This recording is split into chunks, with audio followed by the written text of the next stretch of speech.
ഇനി ഇതിൽ മറ്റൊരു റിപ്പോർട്ട് വരുന്നത് സ്റ്റോക്ക് റിപ്പോർട്ടാണ്. ഇൻവെൻട്രിയിൽ റിപ്പോർട്ട്സിൽ സ്റ്റോക്ക് റിപ്പോർട്ട്, ഈ റിപ്പോർട്ടിൻ്റെ ഒരു ഷോർട്ട് കീ ആണ് മുകളിൽ കൊടുത്തിട്ടുള്ളത്.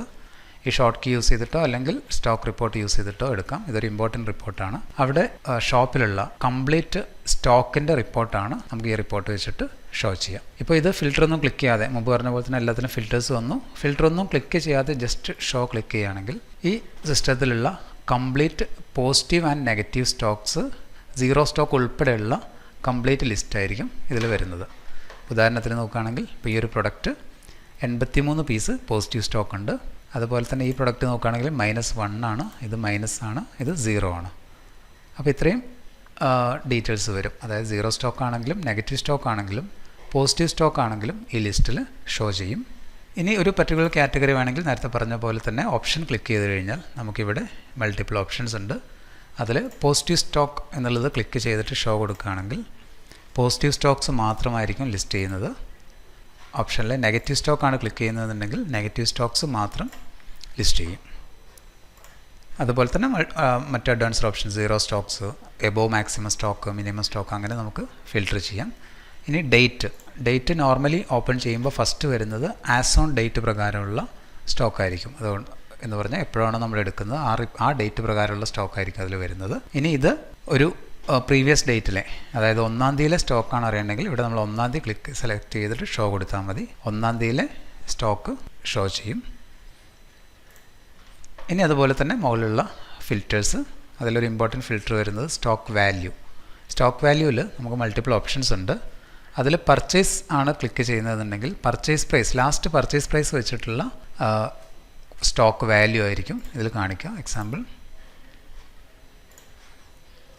ഓൾ സ്റ്റോക്ക് കൊടുത്തു, ടോട്ടൽ സ്റ്റോക്ക് വാല്യൂ വരുന്ന എമൗണ്ട്.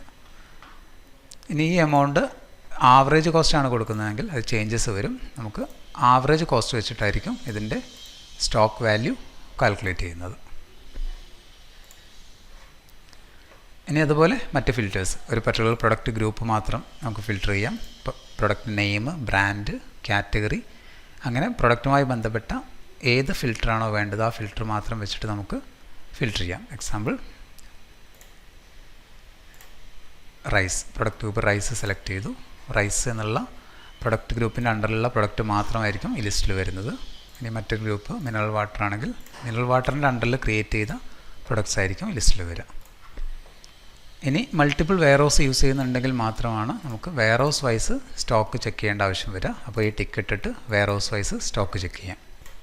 ഇനി മറ്റൊരു ഓപ്ഷൻ ഇതിലുള്ളത് ഇത് സ്റ്റോക്ക് റിപ്പോർട്ടാണ്. ഈ സ്റ്റോക്ക് റിപ്പോർട്ടിൽ ഇവിടെ ഇപ്പോൾ ഈ ഒരു പ്രൊഡക്റ്റ് മൈനസിലാണുള്ളത്. അപ്പോൾ ഇങ്ങനെ ഒരു മൈനസിലേക്ക് വന്ന പ്രൊഡക്റ്റ് എങ്ങനെയാണിത് മൈനസിലേക്ക് വന്നു, അല്ലെങ്കിൽ എന്തുകൊണ്ട് മൈനസ് വന്നു എന്നുള്ള ഡീറ്റെയിൽസ് നമുക്കറിയാൻ ഈ പ്രൊഡക്റ്റിൽ ഡബിൾ ക്ലിക്ക് ചെയ്യാൻ കഴിയും. ഡബിൾ ക്ലിക്ക് ചെയ്ത് കഴിഞ്ഞാൽ ഇതിൻ്റെ ഫുൾ ഹിസ്റ്ററി, അതായത് ഈ ഒരു പ്രൊഡക്റ്റ് ഫസ്റ്റ് സ്റ്റോക്ക് ഇന്നായത് മുതൽ ലാസ്റ്റ് ഔട്ടായത് വരെയുള്ള കംപ്ലീറ്റ് ഹിസ്റ്ററി ഈ ലിസ്റ്റിൽ വരും. ഇതിൽ ചെക്ക് ചെയ്യുക ഈ വൗച്ചർ ടൈപ്പ് വെച്ചിട്ടാണ്. ഇതിപ്പോൾ പർച്ചേസ് ഇൻവോയ്സ് പ്രകാരം ഫസ്റ്റ് ഒരു 100 പീസ് പർച്ചേസ് ചെയ്തു, അതിനുശേഷം 15 പീസ് സെയിൽ ചെയ്തു, വീണ്ടും പർച്ചേസ്, വീണ്ടും സെയിൽ, അങ്ങനെ വന്നിട്ടുണ്ട്. അപ്പോൾ എവിടെ വെച്ചിട്ടാണ് നമുക്കിത് നെഗറ്റീവ് ആയത് എന്നുള്ള ഡീറ്റെയിൽസ് എല്ലാം കറക്റ്റായിട്ട് സ്റ്റോക്ക് റിപ്പോർട്ട് ത്രൂ ചെക്ക് ചെയ്യാം. ഇനി മറ്റൊരു പ്രൊഡക്റ്റ് എടുക്കുകയാണെന്നുണ്ടെങ്കിൽ ഈ ഒരു പ്രൊഡക്റ്റ് ഡബിൾ ക്ലിക്ക് ചെയ്യുന്നു.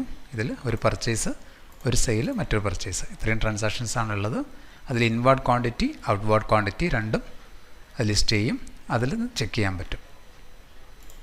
ഇതുപോലെ ഓരോ പ്രൊഡക്റ്റിൻ്റെയും കംപ്ലീറ്റ് ഹിസ്റ്ററി നമുക്ക് സ്റ്റോക്ക് ലെഡ്ജർ റിപ്പോർട്ടാണ് ഉള്ളത്. ആ ലെഡ്ജർ റിപ്പോർട്ട് കിട്ടുന്നതിന് വേണ്ടി ഒന്നുകിൽ ഡബിൾ ക്ലിക്ക് ചെയ്യാം, അതല്ലെങ്കിൽ നമുക്ക് ഇൻവെൻട്രിയിൽ റിപ്പോർട്ട്സിൽ സ്റ്റോക്ക് ലെഡ്ജർ റിപ്പോർട്ട് എന്നുള്ള ഓപ്ഷൻ ഉണ്ട്. ഈ ഓപ്ഷൻ യൂസ് ചെയ്തിട്ടും ഈ സെയിം റിപ്പോർട്ട് ജനറേറ്റ് ചെയ്യാം.